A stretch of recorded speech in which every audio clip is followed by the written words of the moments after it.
my name's Eleanor Anderson, and I currently live in Cleveland, Ohio, although I'm about to go back and move to the Detroit area to go to Cranbrook Academy to study fiber for a master's degree.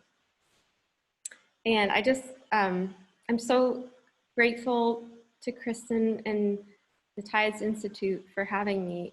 And the last month has been truly a really meaningful month. And so I'll get to that later in the presentation. First, I'm going to tell you about what I was doing up until this point in time.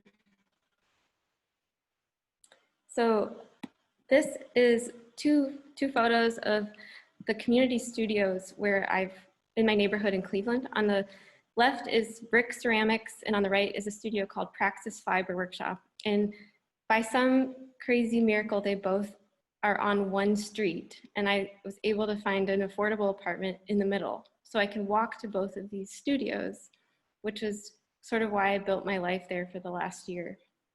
And not only are they like really great studios with great community, Praxis has like enormous looms. I've never seen looms so big anywhere. And huge tables, lots of surfaces, and a really supportive and amazing community.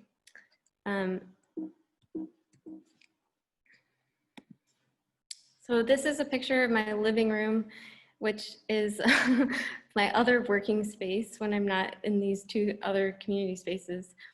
And I was so grateful to have made this decision to turn my living room into my studio during COVID, because that's where we were for so long.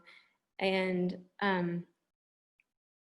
I think that being able to be nimble and be able to make work wherever you are is like a really important part of being an artist for me. I've moved around a lot in the last 10 years for different opportunities, and being agile and being resourceful and making work with whatever is at hand has been a skill that I've tried to cultivate over the last few years, and was helpful during the quarantine. So this is a stack of printed fabric, and sort of surface and pattern and color have always been really important elements in my work. One of the moves in the last 10 years was a 2-year fellowship at Penland School of Crafts. And some of you are familiar with Penland because you're here, and I'm so grateful. But for those of you who aren't, it's like a craft school that's nestled in the mountains of North Carolina, and people can come from all over the world and take 2-week, 1-week, or 8-week workshops. And it's kind of a commune, it's kind of a school, and it's kind of a place that people generally leave feeling like life altered or there's some kind of magic involved. And this place has been really meaningful to me. Hillary and Lee, who are here, were two of my important teachers. And it's funny because I've really been thinking about both of you a lot, because this residency has felt similar in some ways to that concentration. I'll tell you why in a minute. But these are some of the fabrics I've designed, and just to give you a little bit of a glimpse into some things I've made. Sometimes the prints end up on clothing. Sometimes they end up being like constructed into a functional item like a chair. I had a lot of help with this, by the way. I took a workshop on how to make a chair. I'm not like a chair maker. I actually really didn't like woodworking, but it's satisfying to make a chair. I also have a lot of experience working in, not a lot, but some experience working in ceramics. And that was a big part of my education at Penland. So these are sort of some pieces that I finished in January, and really exploring like faceting and color blocking, and these are solidified, so trying to incorporate some kind of alchemy or atmosphere into the surfaces.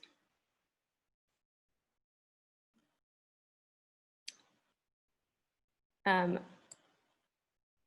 feel like I work across a lot of different materials in order to figure out my language, what kind of like surfaces, what kind of forms, because every material has different qualities, obviously. So if I can try a lot of different things at once, I'll eventually figure out what my touch is, what my personal language is.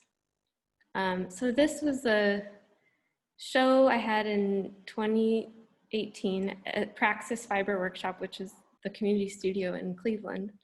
And this was the first time in my life that I got to take over a space like this and, you know, conceive of an installation or conceive of like a body of work that took up my, you know, my own room. So this is a piece in the foreground that's ceramic pinched grids that are hung from monofilament from the ceiling. And I'm often looking for, you know, material translations, like if a piece of clay can look like a piece of cloth, or if a piece of like a limp slack line can act like a piece of clay in a form. So playing with materials to see what they can do in terms of plane and volume and color. I think a lot about like found color versus painted or applied color versus dyed color. All these kinds of things are things I'm thinking about with different materials. This is a piece that I got to weave on one of those big looms at Praxis that I was talking about earlier. And the way it was created is using like really fat, chunky wool. And all of the designs are created by wrapping that wool before it's tucked into the shed to be beaten. So it's almost like coil building in basketry, which also is like a wrapping technique, but instead of wrapping to build form in a three-dimensional way, I'm wrapping to build form in a two-dimensional way. So these kind of like a litmus test almost for my ideas through different materials is something that I'm really interested in. This is what it feels like when you take it off the loom and it's bigger than you are and you're there by yourself at 1 a.m. and you're like, I did it.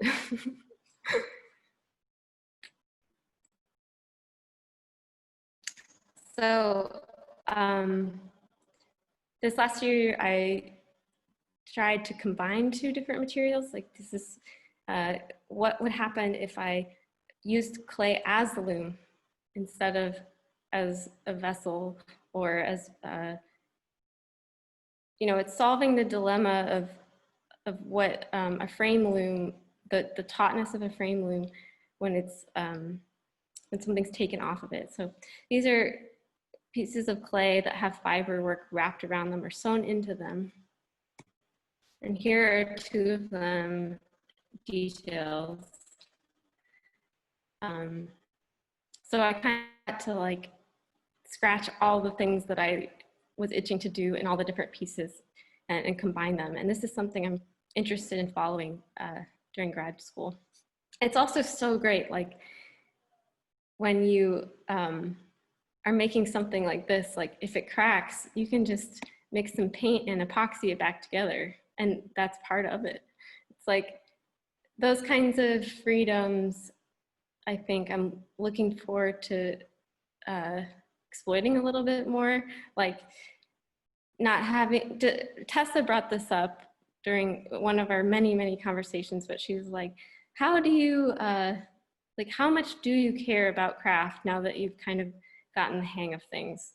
So that's a question that's been on my mind lately.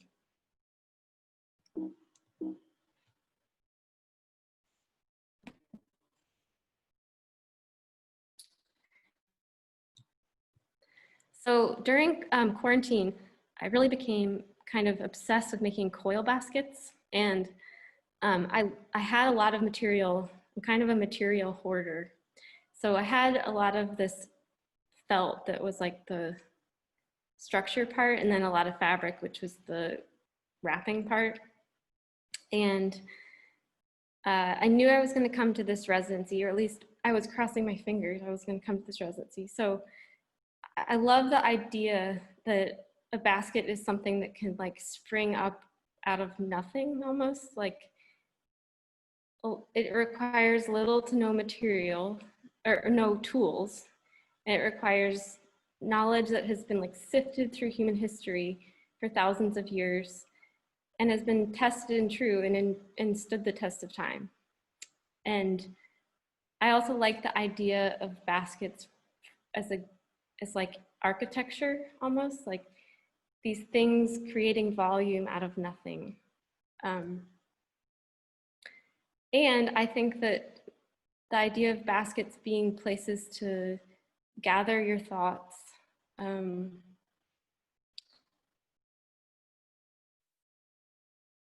a gathering space, which was what quarantine felt like for me in a lot of ways, was like trying to make sense of something that wasn't making sense or wasn't holding form.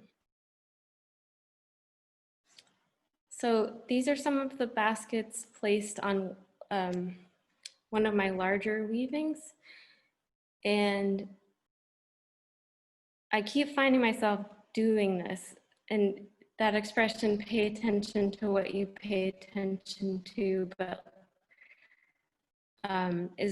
keeps coming to mind. But something that's holding a volume and then also a plane, and how to combine these two or activate a piece using this strategy is something that I'm thinking about going forward. My therapist also says often to me that I'm a sorter. She's like, you're really sorting right now. Really sorting through a lot. So I thought that these baskets made sense in that way for, you know, compartments and sorting and that sort of idea.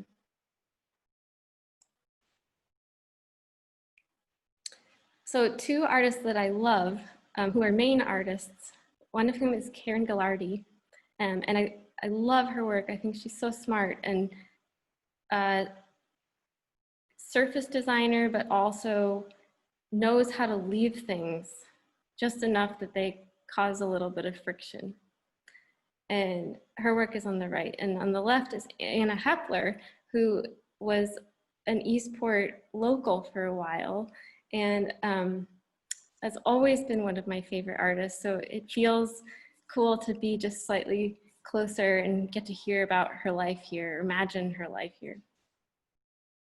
But I'm constantly amazed at her engineering and resourcefulness and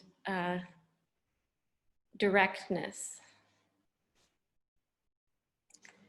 These are two artists that I also like from a different era, but on the left is Ed Rosbach, who was a relentless experimenter using textile techniques from all around the world. And I don't think you would look at his body of work and think that it was all united, but it is united by just like that relentless experimentation. And so I've been reading about him a lot lately and thinking about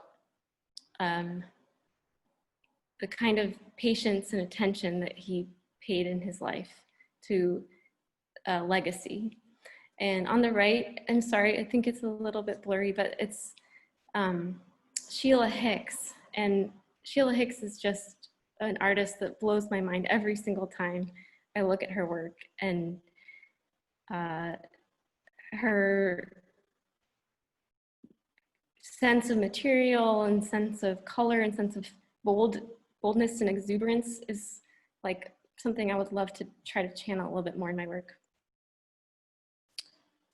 Okay, so a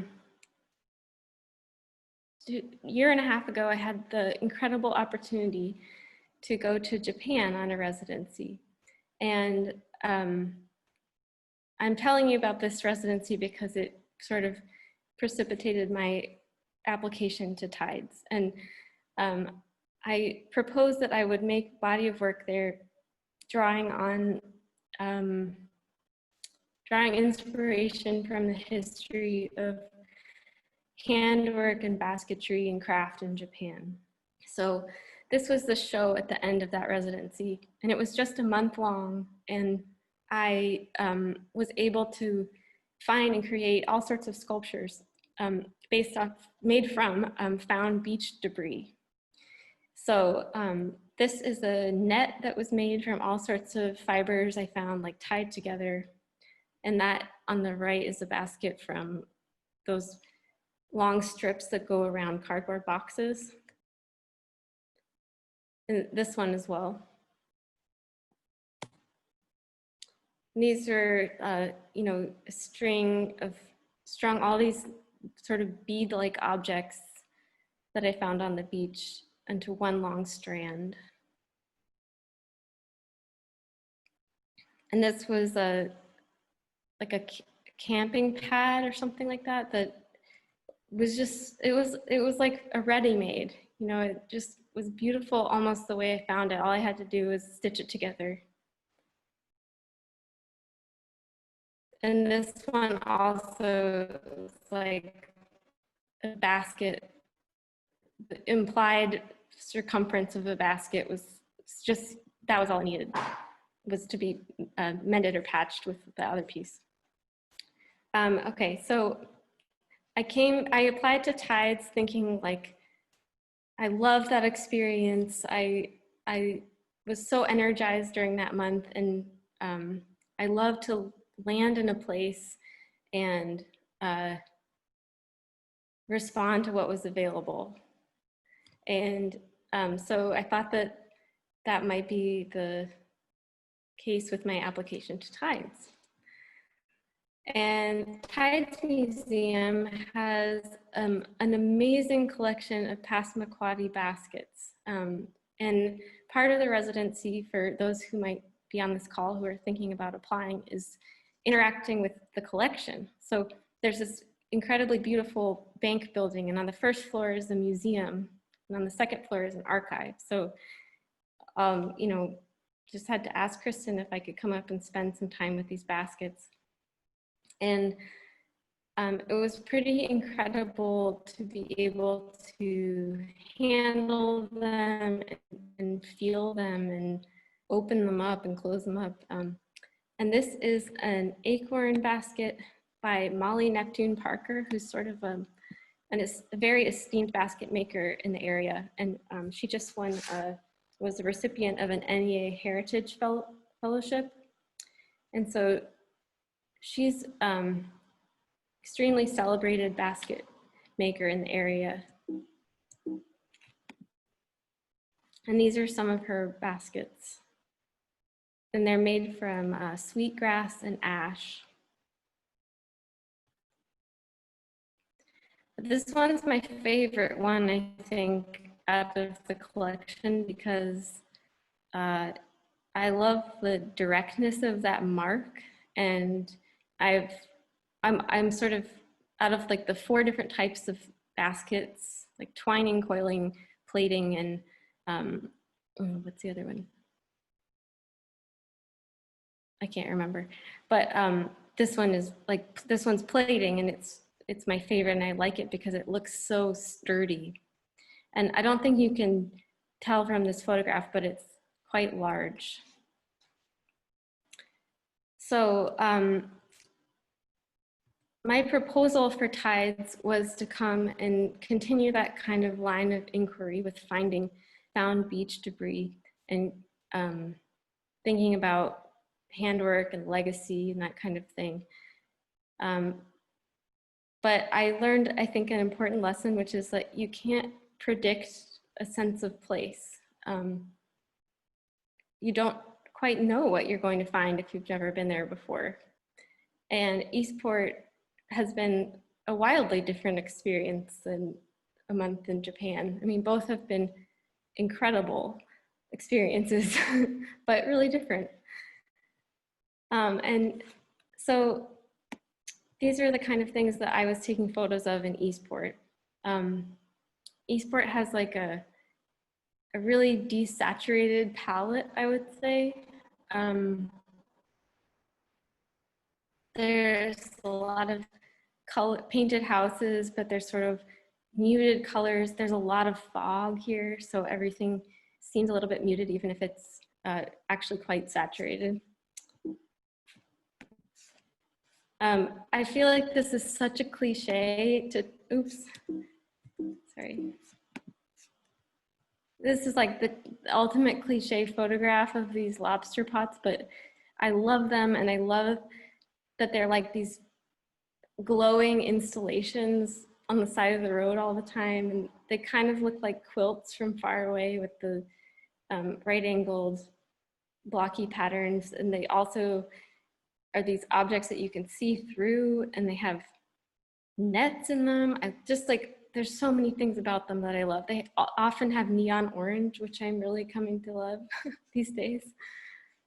And they also have like a distinct sense of utility, which is something that I've always been drawn to in objects, like a function or a utilitarian entry point.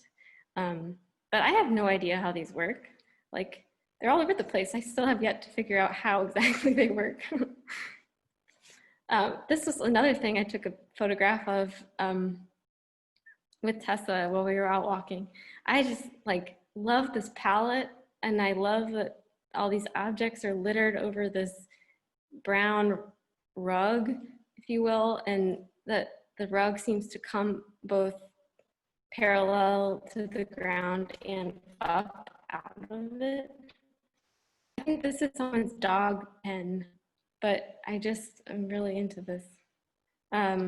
I love this as like a three-dimensional weaving, like a weaving that goes both up and back, and has that horizontal weft feeling. But if I could make something this scale, I would be so pleased.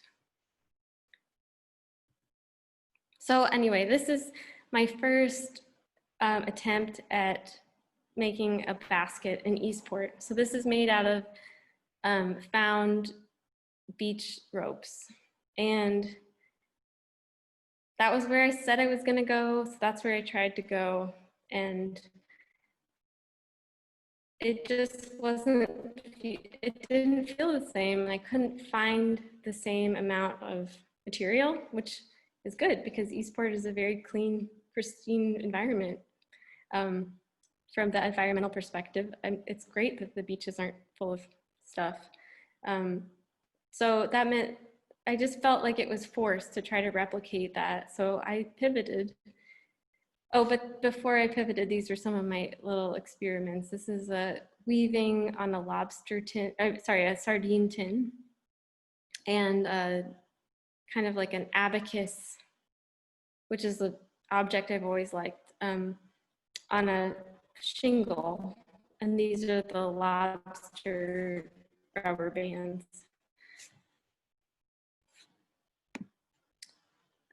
So I kind of spent the month making small material studies. So Tessa and I had a really, Tessa O'Brien is the other unofficial artist in residence who I've been sharing space with this last month. And oh my gosh, I can't even tell you how great it is to have not only someone I like, but someone I love and whose artwork I love. And I was anticipating this to be a really pretty lonely month, and it's ended up being like full of really good company and great conversations and good questions and good feedback about artwork. So we were talking about baskets and how I think that maybe baskets are just a placeholder for a word that I'm scared to talk about, which is sculpture, but might be going in that direction. And so we've had a lot of just fun. Like Tessa's a painter and Kristen's a printmaker, and I've had some printmaking experience. So one day we set up the press, and we had like 2 days of monoprints.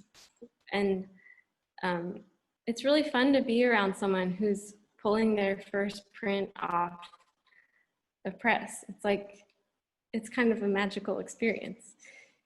I learned how to do some pastel prints using Luan, which is kind of cool, from Kristen. And part of my community engagement project was these kits, which were how to make a coil basket out of recycled plastic bags. And although I know it's not as good as, it's not the same thing as a workshop in real life where you get to sit elbow to elbow and chat and make a basket, but there is something to be said about this as a maybe when we get to be back in person, but this is another option, another way to engage. Everybody came and picked up a Ziploc bag full of everything they needed to do this project, and then they sent me photos, and people made some really cool baskets.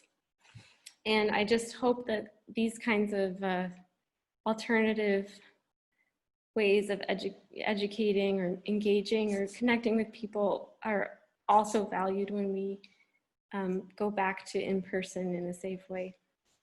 So it's kind of cool. I'm gonna take that with me somewhere else, I think.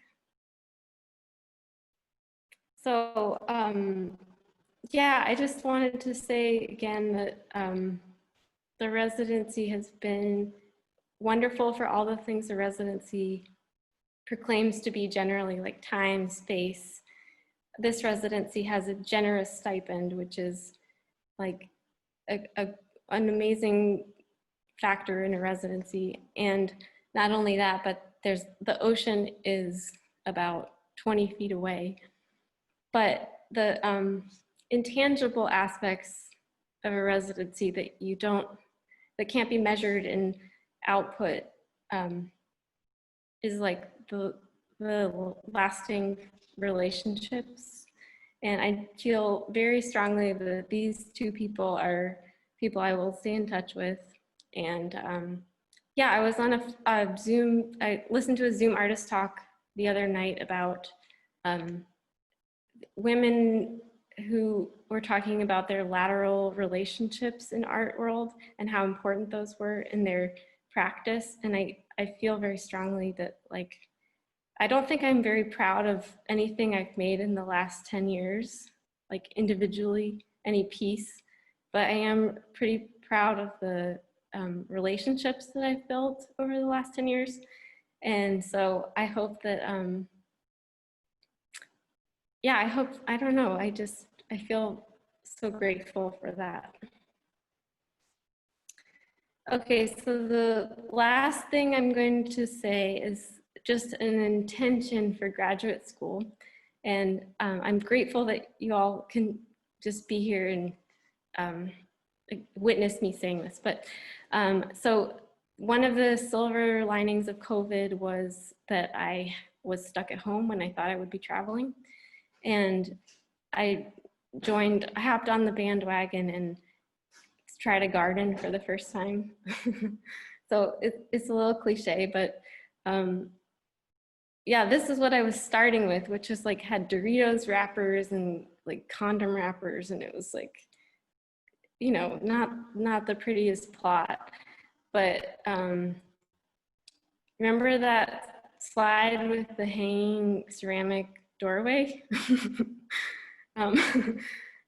Like, you know, you have it in your attic, you'll use it. So I turned it into a plot of dirt.